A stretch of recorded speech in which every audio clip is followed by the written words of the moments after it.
Hello, Internet. Welcome to another episode of Game Slain. I'm Game Slayer, and the game I've got for you is actually a pretty simple one. I likely would not even be making a video about it if not for the development backstory. Previously, I had talked about a major project I was working on called Black Manor. That was my focus for well over half a year. Unfortunately, I have been forced to scrap that project due to my previous partner's behavior.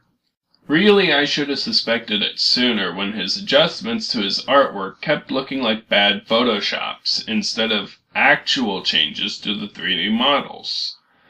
But, being the overly trusting person I am, I ignored the warning signs up until accidentally stumbling upon another reputable artist's work which was identical to that which my partner had given me, claiming to have made it himself.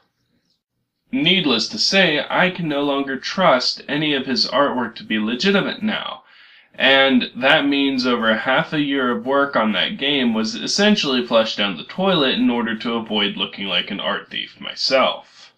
So what does that have to do with this game?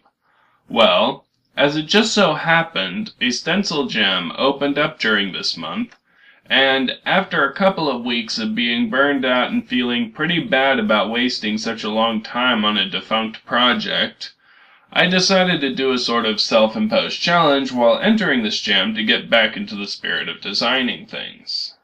The game itself is fairly simple.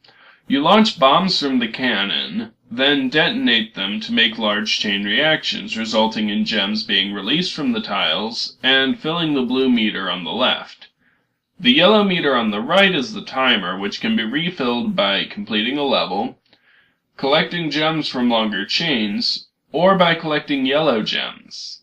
As well, you have a limited supply of bombs which can be restored over time or by making large chains.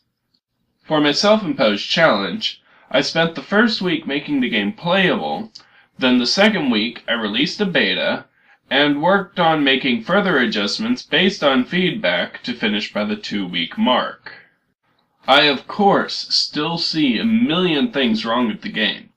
I am actually just as harsh a critic of myself as I am of other games. In fact, oftentimes I won't even upload videos that I have fully finished because during editing I start to hate the video so much I can't bring myself to actually upload it.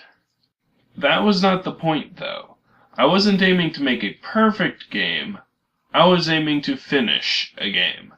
Because if I am afraid to show my imperfection, I'll never finish anything. And if I finish nothing, I can't get feedback with which to improve. As far as feedback is concerned, though, I do appreciate any feedback. In fact, you're welcome to comment or make video responses to criticize any of my games just as much as I criticize any games that I review. I am no hypocrite in this regard. There are times when I may not agree with certain pieces of feedback, but I certainly will not censor anybody out of the fear of criticism. I believe that's all I've got for this video though, so I will see you next time. Don't forget to click like and subscribe if you want to keep up with my future projects or reviews.